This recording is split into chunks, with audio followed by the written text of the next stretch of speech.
All right, I think we should get started.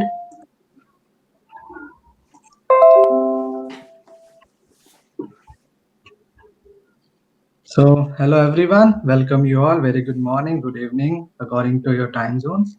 I hope you are all doing great. First of all, Happy New Year.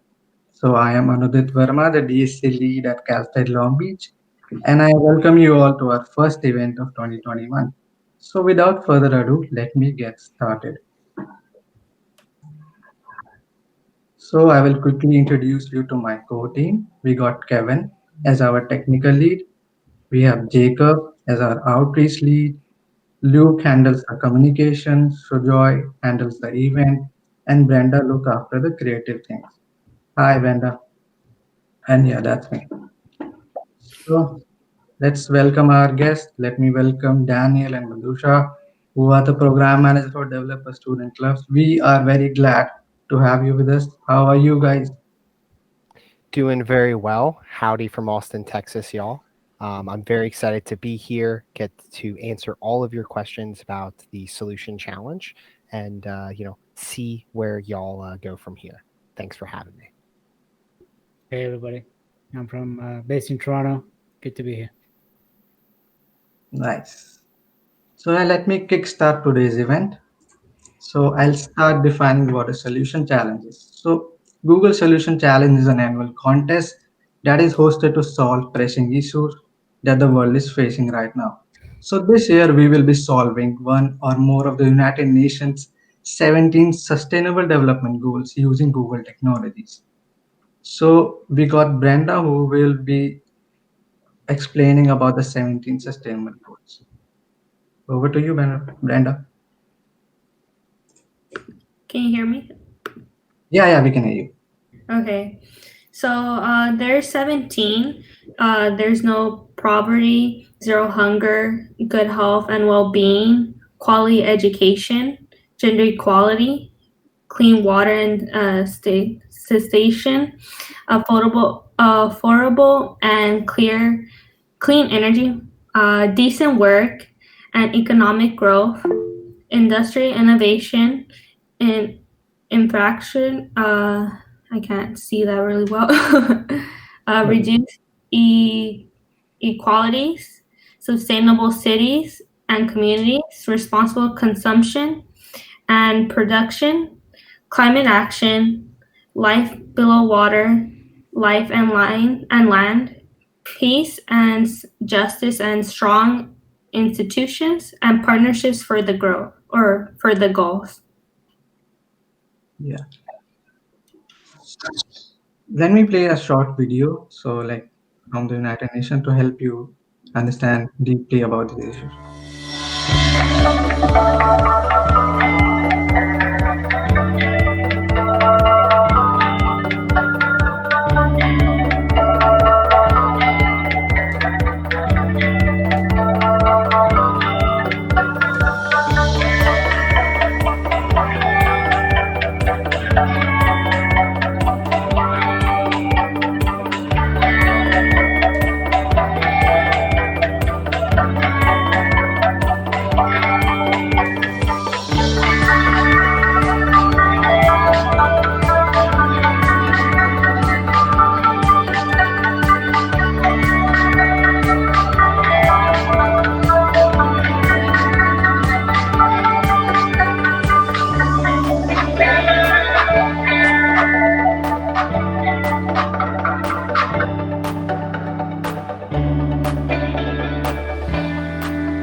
All right.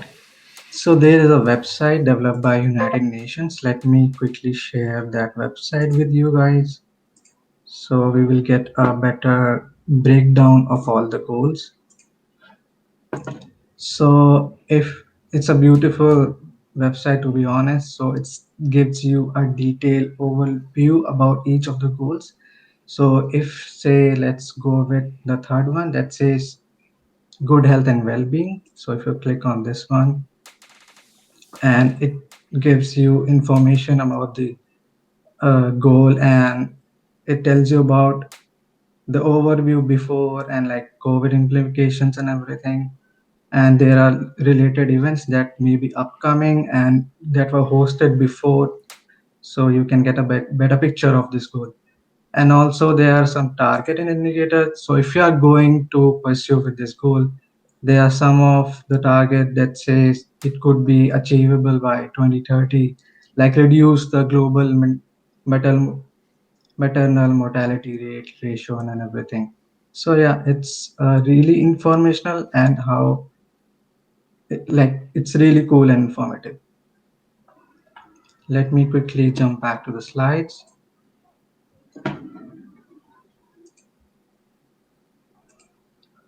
All right.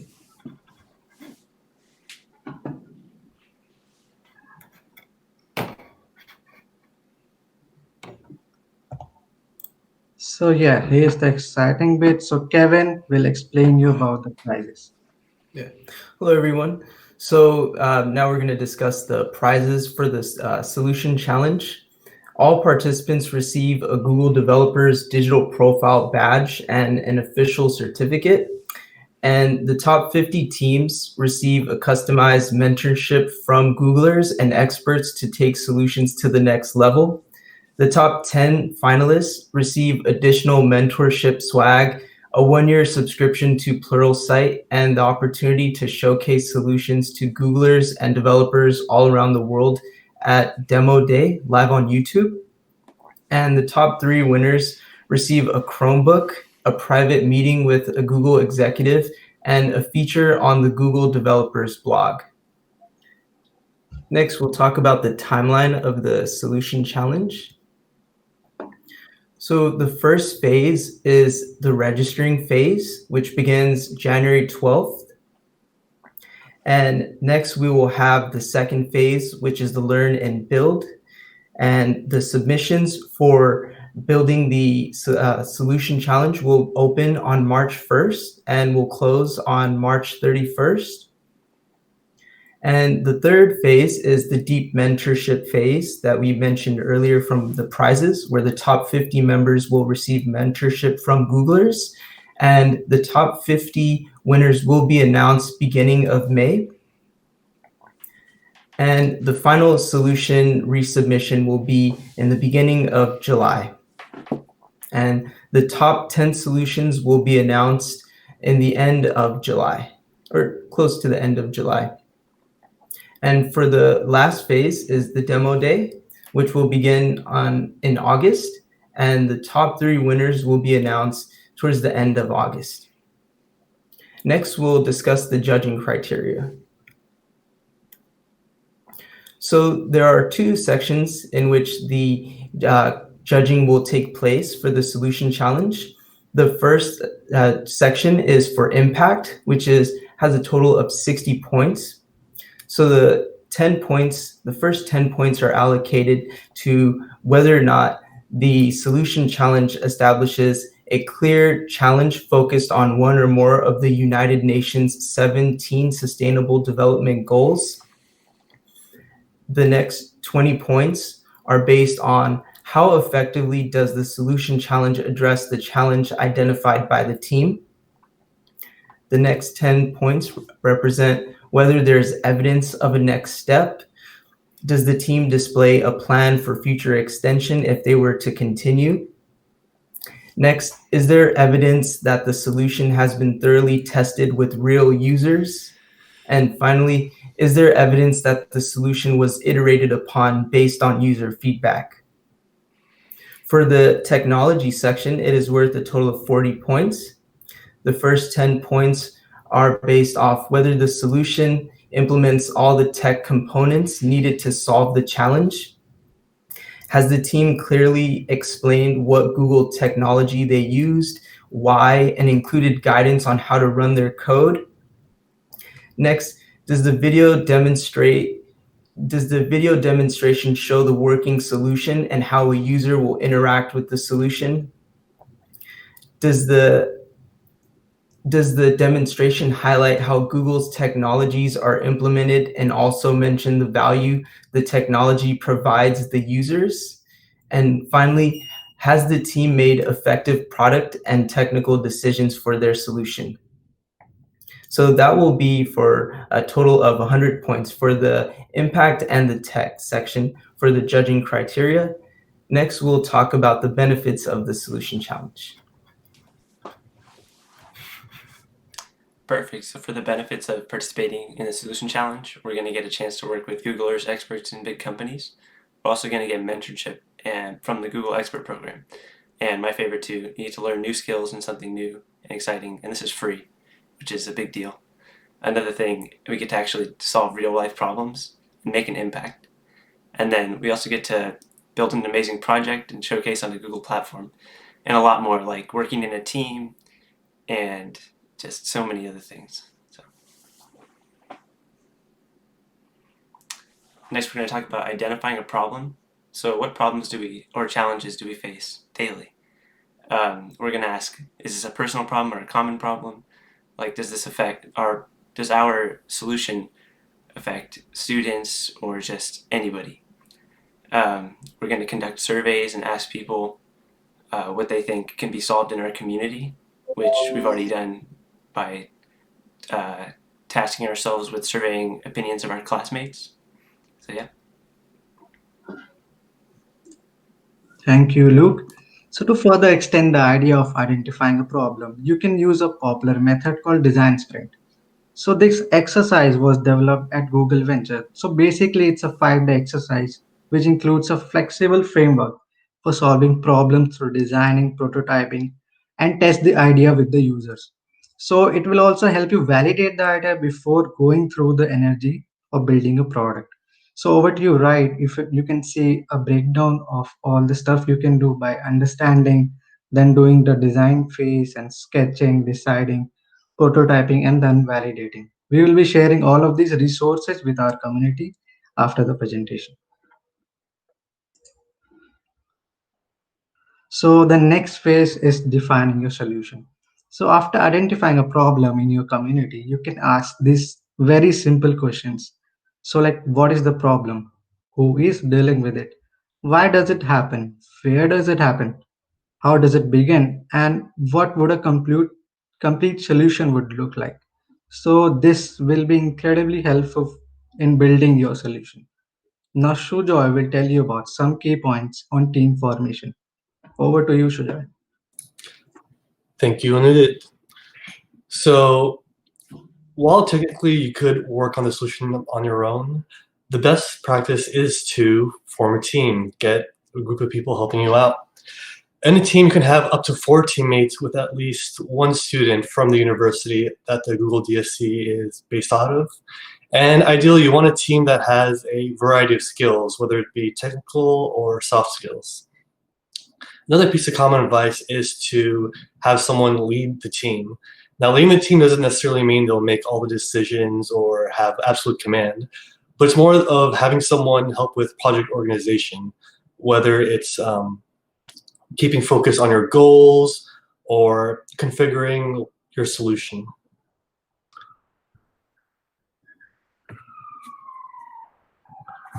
And to reiterate, you do need to use one piece of Google technology, and if you don't have any experience with any, no problem.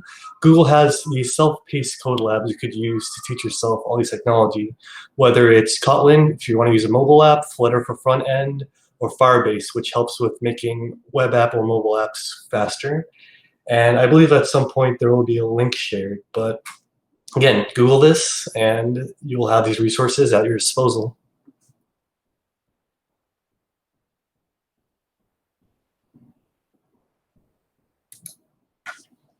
All right, thank you, Shujoy. So, if you are interested in participating in this challenge, you would be glad to know that Google will provide online support and mentorship through Partheon.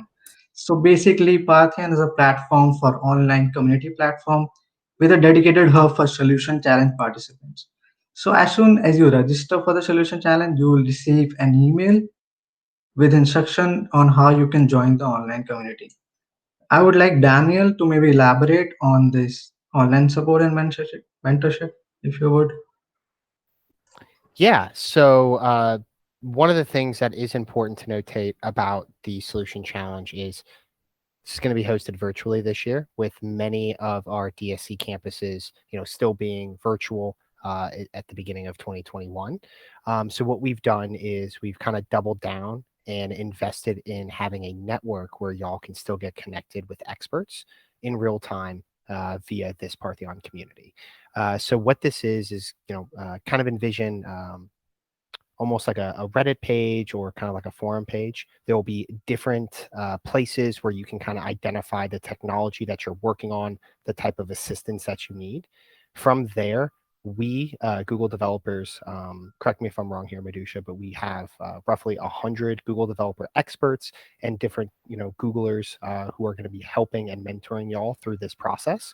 So when you register, make sure to go through and register for this community as well. It's not going to be forced upon you. So please go through the registration if having that connection to additional mentors, people with expert level skills to help you implement some of this new technology you may be learning.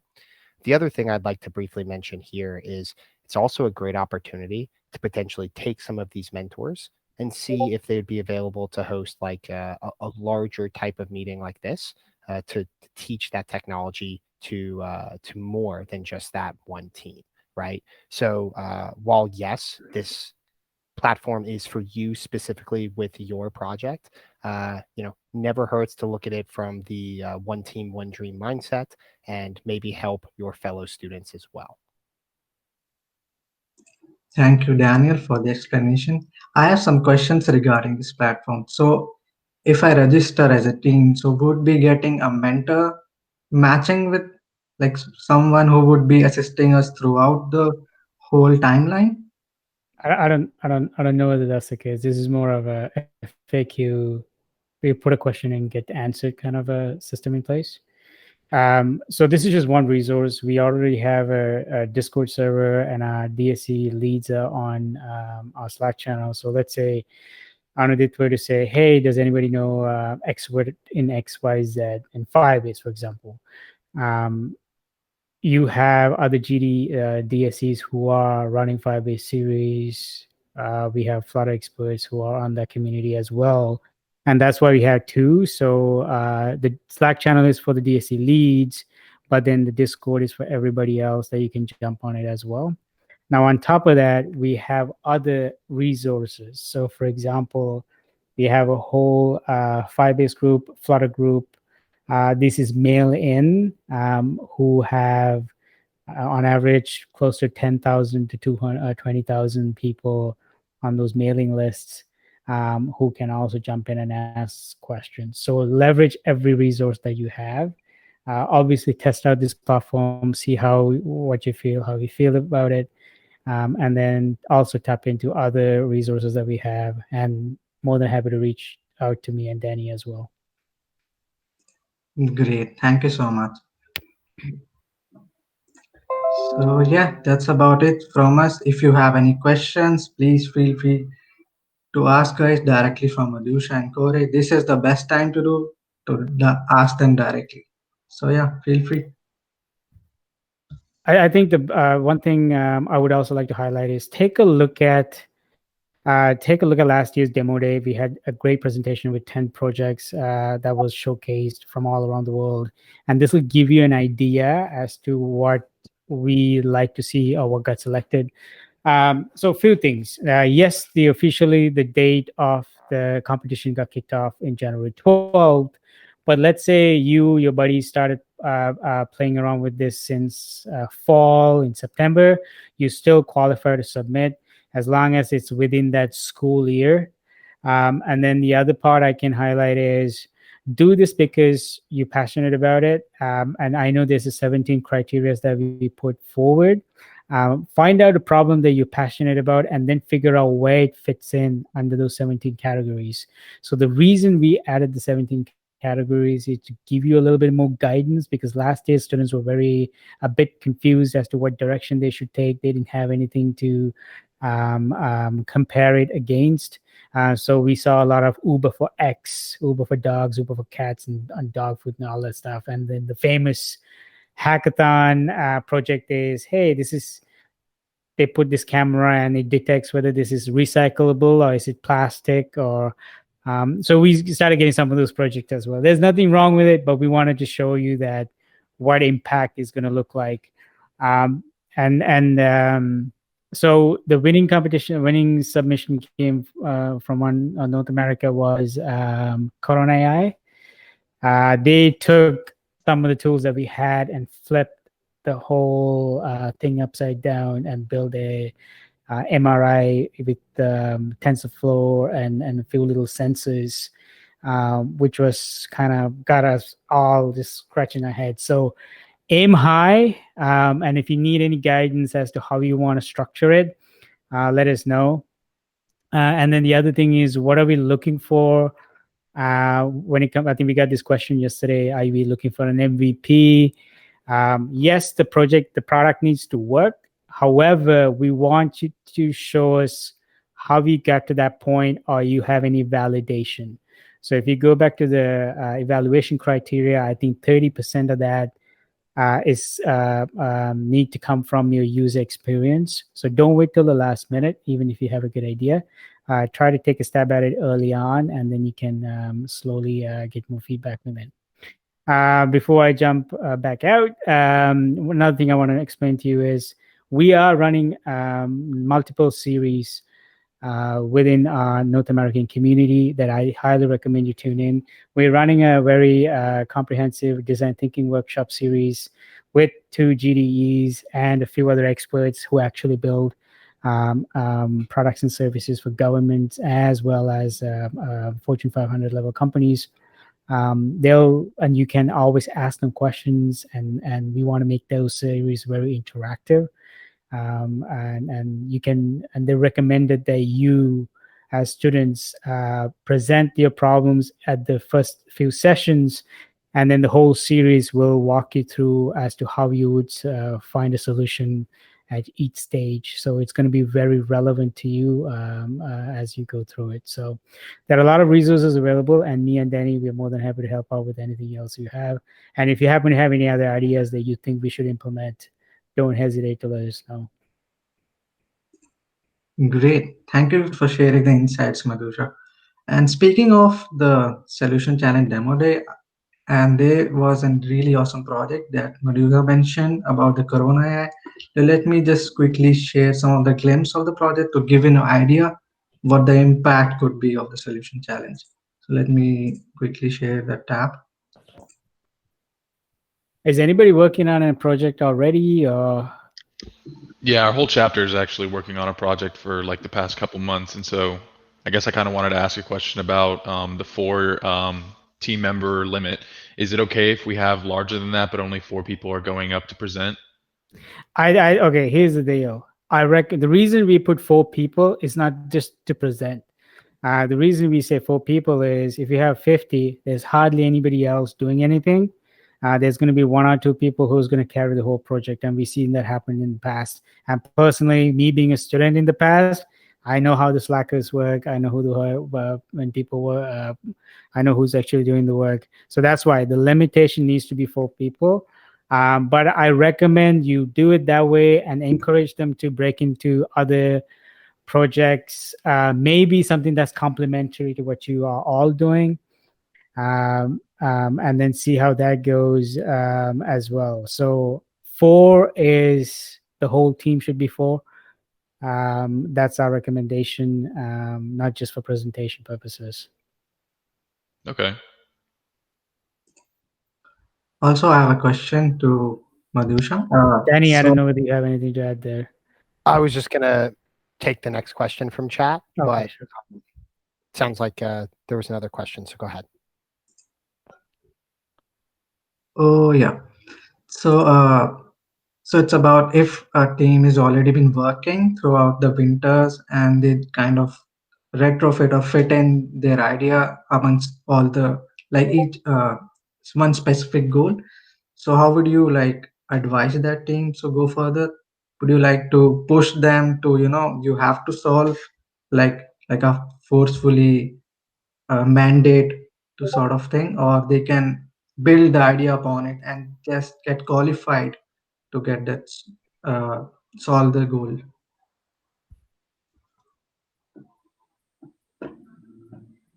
Would you mind sharing what it depends on what you're solving, right? Like if you were to tell me you want to send this drone to Mars, maybe you're working on the control system. Maybe that's the first step to do it.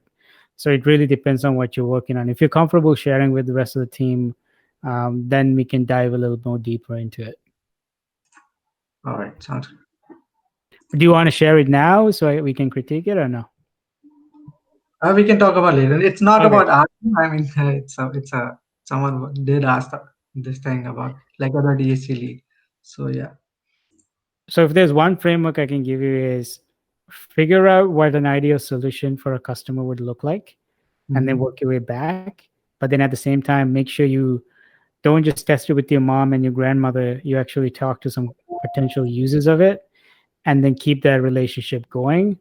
Otherwise, that way you know what your North Star is, and you don't deviate too much from it. Danny, sorry. No, you're good. Alina, so your question about forming teams specifically from your chapter, yes. So you can work with students from other universities, but we are going to require that the the team members consist of at least one student from the local DSC chapter, right? So if you are, a student at Long Beach, you could work with other students outside of your specific university.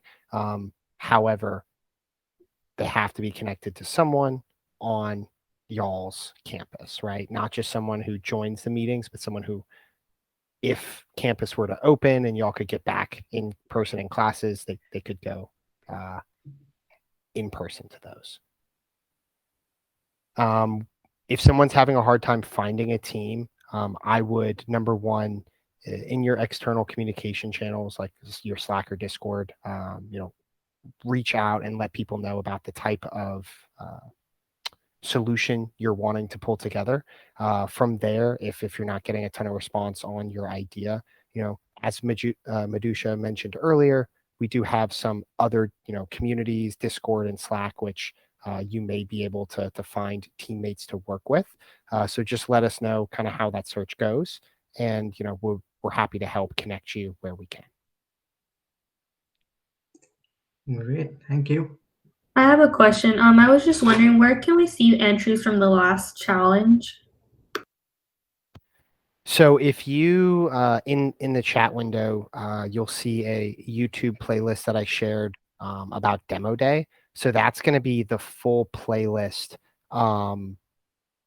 for all of the top 10 winners. If you want more details about their specific projects, I can definitely get that for you. Give me just 1 second.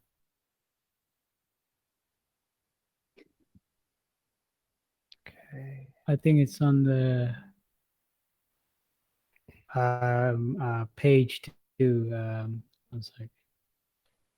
Yeah, it's on the old Solution Challenge website, the 2021. So I'm just grabbing that link and I'll drop it in the chat for y'all.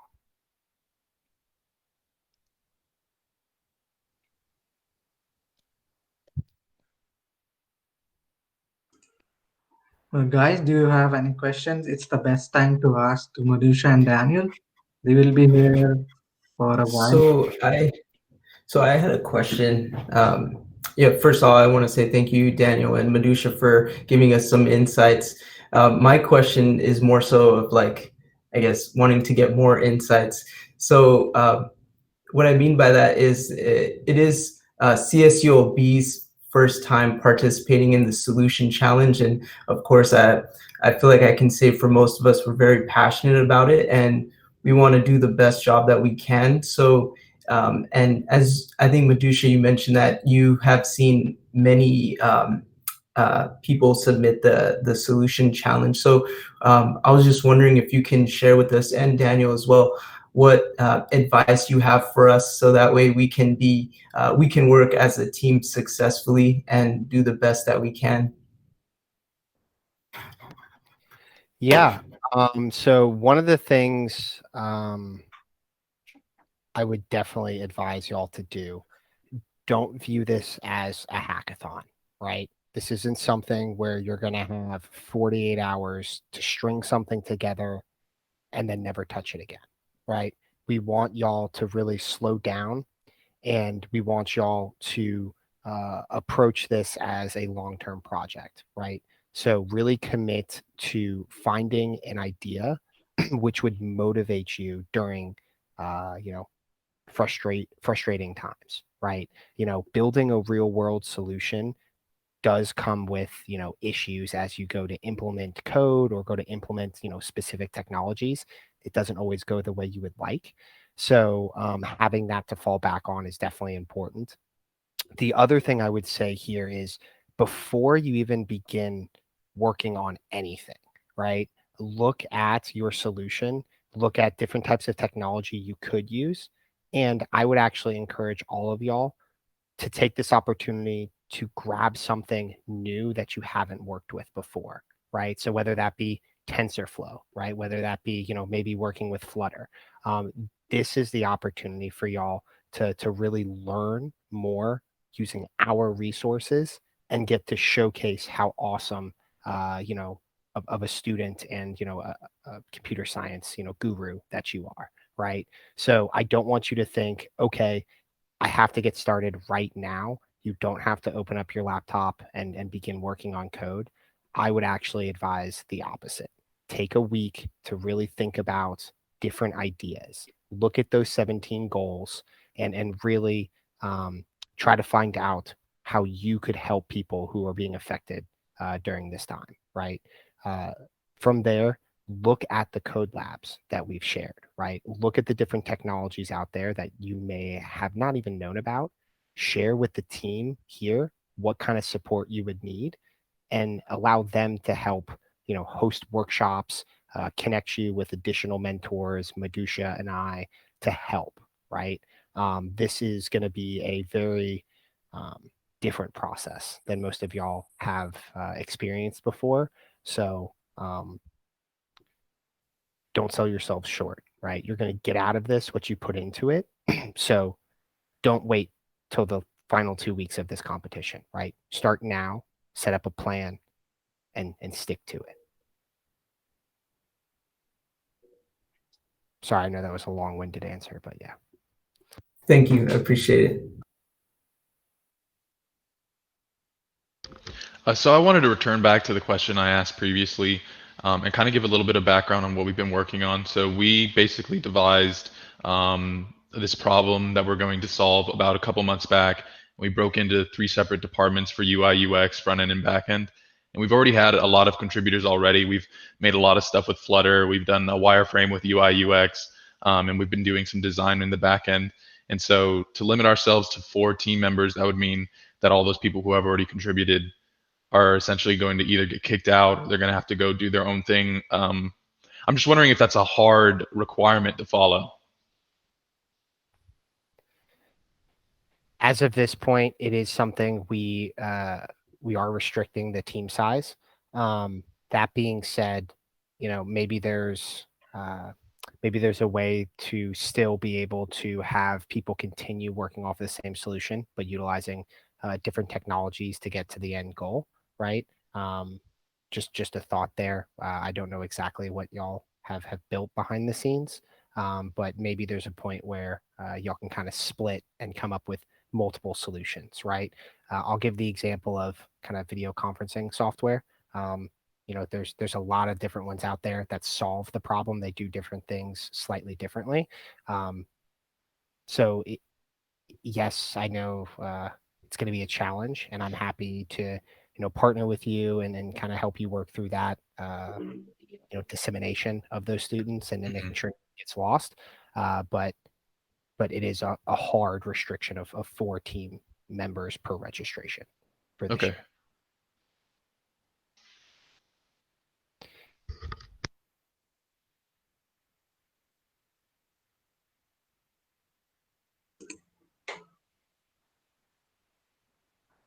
Guys, feel free to ask any questions if you have, or we will wrap this up in a minute.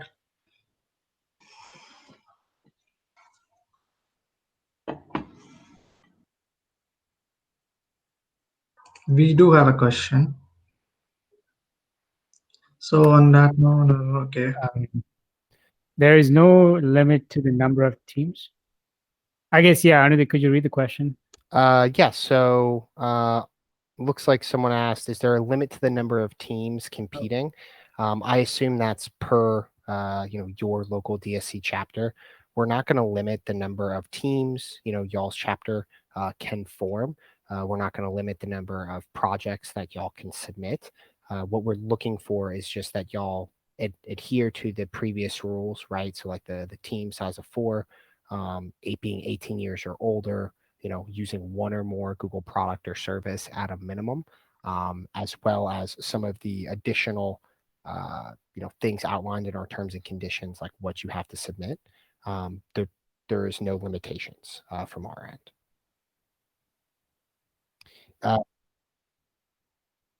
For years prior, and then last year we had roughly 850 different projects participate. Madhusha, do you remember how many specifically registered versus submitted projects? Or I think we had close to 1,500 registered, but at the end, participation rate was 800 or so, but the final submissions was about 450 globally. About 400, 450, yeah. So you will have some competition, but remember, one of the things about this is a winner from each region will be selected, right? So all regions will be represented. So I had another question going back to the teams. You said 4 in total. Do you mean like 4? Because right now we have like 4 members in UX UI. So would you just want 1 from UX UI, 1 from front end, or is it 4 for each category?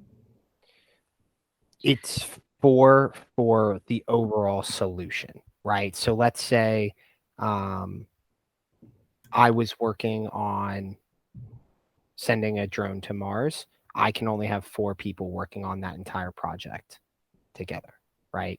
Regardless of where they're split, 4 total people.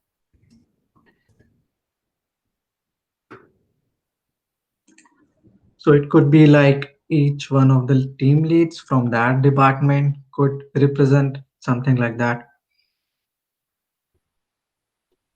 Yeah. Okay, sounds good. So you mean to present it just 4 people, but overall working on it, is it still 4, or could it be more people working on it? Overall 4, like no more than 4. 1 person can present. By the way, there's no difference between presenting and the team. It's the same thing. So some team members might be not comfortable being on camera, which is fine. So the goal is 4, and it's a challenge itself. That's part of the learning here. So if you think you need 5 people to do UI UX, if you go into the workspace in the real world, do look at all these startups, you don't get that much flexibility. So we want to create it as simulate it as close to the real world as possible, and then this way you focus on what really matters. And then one big thing that you'll realize is it's how to manage technical debt. I think some of you mentioned a little bit picking the right stack early on. Depending, once you identify what you really want to build and picking the right stack, that makes a huge difference later down the road. So those are things I would pay more attention to even before forming teams. If you don't even have a team already, like figure out what that looks like with stack, and then recruit the right kind of people into it. And then the other thing I always do is I recommend doing a spreadsheet test. So for example, what you're building, is it really necessary? Can I just use a Google form, collect the information with a little bit of app script, and send out an automated email, and would that solve the problem? Do you really need an application built for it? So if that's the case, then your whole thesis or the hypothesis around your solution is not valid. Maybe you can, so let's say you want to pick stocks, for example, you want to analyze stocks. Technically speaking, you can do that on Google Sheets. But then if you want to add in different layers and layers of more data and bringing more data and more processing power, now you can bring it into the cloud. But you have a framework built, you have somewhat of a validation hypothesis tested before touching a single line of code from the front end, UI, UX, or even the back end. So make sure that you understand those principles a little bit more going forward. It's going to be far more valuable for you to learn that process through this challenge, and they'll help you in the long term. So look at it that way, and go from there.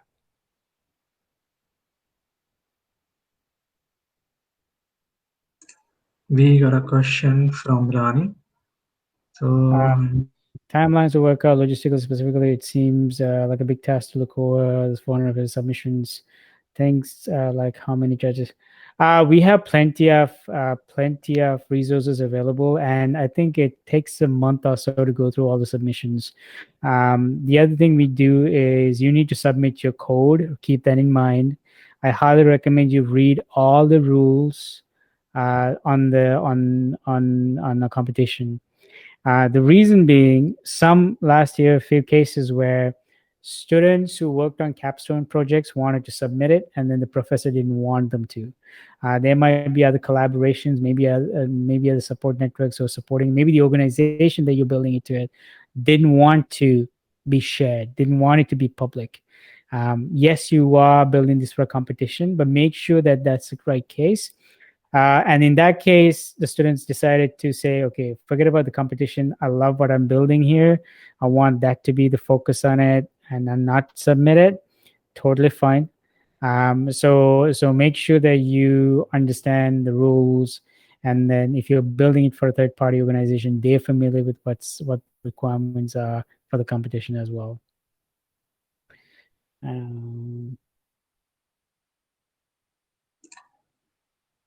Thanks, Madhusha. And to go through 450, by the way, you need to submit like a 2-minute video. Usually that's a great place to start. It's not as too stressful looking at code, for example. So if you tell the story really well, and then they can dive into evaluating the code and then the rest of the project. So. And if you want a sneak peek of what some of those 2-minute demo videos look like, up in the chat, when you go to the demo day, all of those videos are linked there.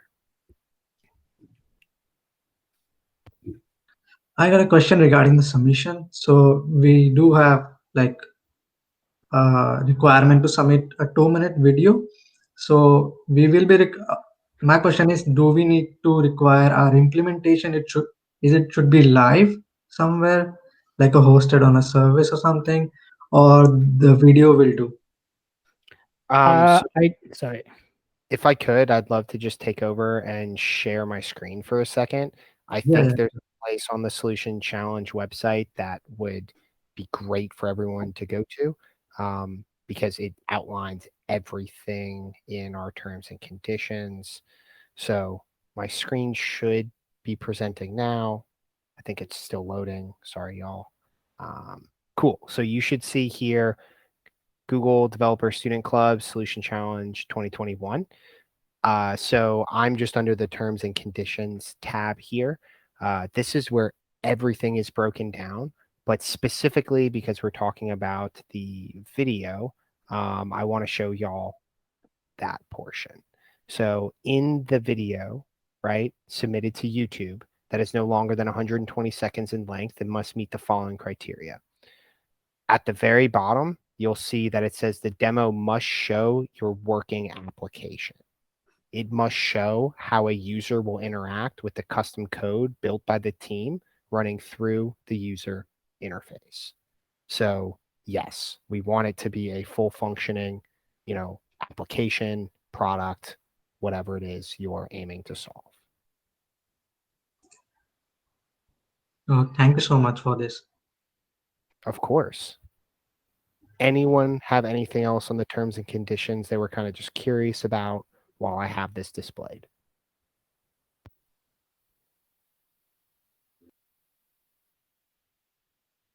If you need some examples of Google products, there are some here,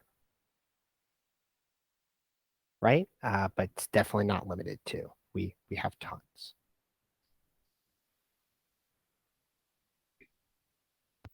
And also keep in mind when you pick the product, like there got to be a proper reason.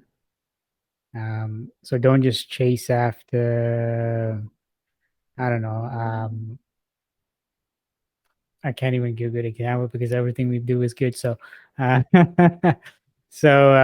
for example, like the Firebase backend would be. So if they were to ask why Firebase, maybe you have audiences who are using Facebook, Google, and all these login processes, or you want to secure the data. Maybe there might be a privacy concern with data security, which enables them to do it. But if you just go on a tangent and you go, oh, we don't have anything really concrete, it might show. So again, going back to my earlier point, figure out what that stack is going to look like. And by the way, when I say that, you can use a Firebase backend, and you might use Angular, or you can use Vue, or you can use React. If that's your familiarity, that's fine. But then you can always have some elements in it that's Google related. So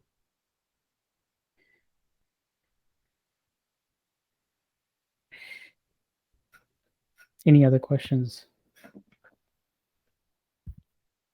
So other than that one project, anybody else working on projects, or does anybody have any ideas that they want to do?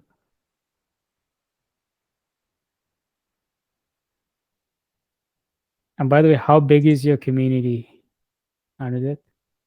So it's about, we have 100 almost registered users, and they are pretty much active on Discord. Okay. So, yeah. So what I would recommend is, if you want to do this, like this info session is great. I would also encourage you run, let's say, like a hangout for an hour, half an hour, where people are welcome to come and pitch for like 1 minute. Hey, guys, this is what I'm passionate about. This is what I want to do. If anybody else want to join, I'm looking for a graphic designer. I'm looking for a UI person. I'm looking for a backend person. And that'll get the ball rolling, because if you already have 150 people, that'll help build those connections that they're looking for. And the earlier you do it, the better it is. So yeah, we encourage that as well. And we are trying to help you out with two events along the lines of semi-hackathons, so to speak. But it's not a hackathon. So we want to bring and run this region-wide. So that way students will have an opportunity to pitch some of these ideas, maybe debate as to what stack to pick, and then go ahead and do it. And then another event to help you build it. So stay tuned for those as well. That's a really great recommendation, Madhusa. Yeah, I will definitely, like, after like 2 weeks, we will be having something similar about where people can practice pitching, or maybe we can give feedback to each other and maybe refine their ideas more, a little bit more. That'll be great. So I know we mentioned like mentorship portals with all these experts and everything. In my personal experience, your peer-to-peer feedback, mentorship, and then the fact that you can bounce ideas off your network itself, your peer network itself, it's very valuable. The older you get, you'll find how valuable it is. But don't be shy to reach out to your own friends, and as long as you have a good relationship with each other. So that is true. Yeah. any questions, Hamida? Oh, actually, your quota is done for the whole week, right? 3 questions for the week, Hamida. And so I guess no questions from her. No, I don't have any questions. I'm here to mostly listen. Hey, Hamida, how are you? I'm doing well. How are you? We are good. Glad to see you there. Yeah, me too. I'm excited about it. Oh, Carlos, now I recognize you.